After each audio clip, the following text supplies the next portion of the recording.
బులెటిన్లో మరో breaking news చూస్తున్నాం. ఏపీలో ఫైల్స్ దగ్ధంపై రాజకీయ రగడ నెలకొంది. ఇటీవల ప్రభుత్వ కార్యాలయాల్లో వరుసగా అగ్ని ప్రమాదాలు చోటు చేసుకున్నాయి. ఈ ఘటనల్లో కీలకమైన ఫైల్స్ దగ్ధం కావడం పలు అనుమానాలకు తావిస్తుంది. దీంతో ఇప్పుడు ఇదే ఇష్యూ ఏపీలో బర్నింగ్ టాపిక్ అయింది.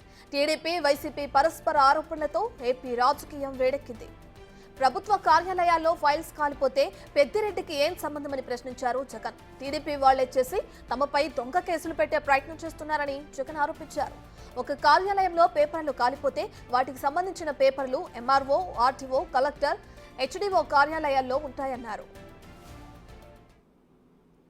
గారి మీద జరుగుతా ఉన్న పరిణామాలు అసలు ఎక్కడో పేపర్లు ఏదో కాలిపోయాయి అంటే ఏదో ఆఫీస్లో అధికారంలోకి వచ్చిన తర్వాత 2 నెలల తర్వాత ఏదైనా ఆఫీస్లో పేపర్లు కాలిపోతే లేకపోతే ఏదైనా కారణం చేత ఆ పేపర్లు కాలిపోతే ఆ పేపర్లు కాలిపోయిన దానికి రామచంద్రారెడ్డికి ఏం సంబంధం?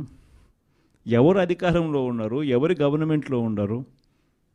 అందులో ఒక చోట పేపర్లు కాలిపోతే కింద ఆఫీసులలో పేపర్లు దొరుకుతాయి, పైన కలెక్టర్ల ఆఫీసులలోనూ పేపర్లు దొరుకుతాయి, ఆర్డీఓ ఆఫీసులలో పేపర్లో కాలిపోతే ఎంఆర్ఓ ఆఫీసులలో పేపర్లు దొరుకుతాయి, ఎంఆర్ఓ ఆఫీస్లో దొరుకుతాయి, పైన కలెక్టర్ల ఆఫీసులో దొరుకుతాయి, పైన దాంతకన్నా పైన హెచ్ఓడి ఆఫీసులలో కూడా దొరుకుతాయి.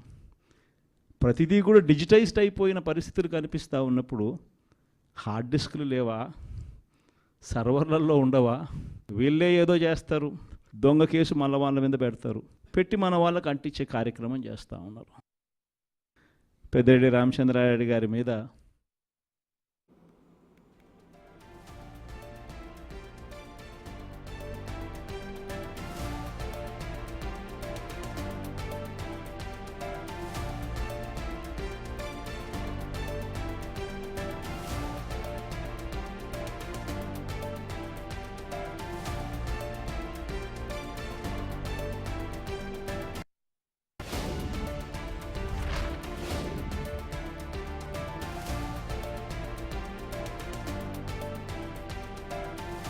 అయితే జగన్ వ్యాఖ్యలకు కూటమి నేతలు కౌంటర్ ఇస్తున్నారు. 5 ఏళ్లలో వారు చేసిన అక్రమాలు బయటకు రాకుండా ఉండేందుకే ప్రభుత్వ కార్యాలయాల్లో ఫైల్స్ ను కాల్చేస్తున్నారని ఆరోపించారు.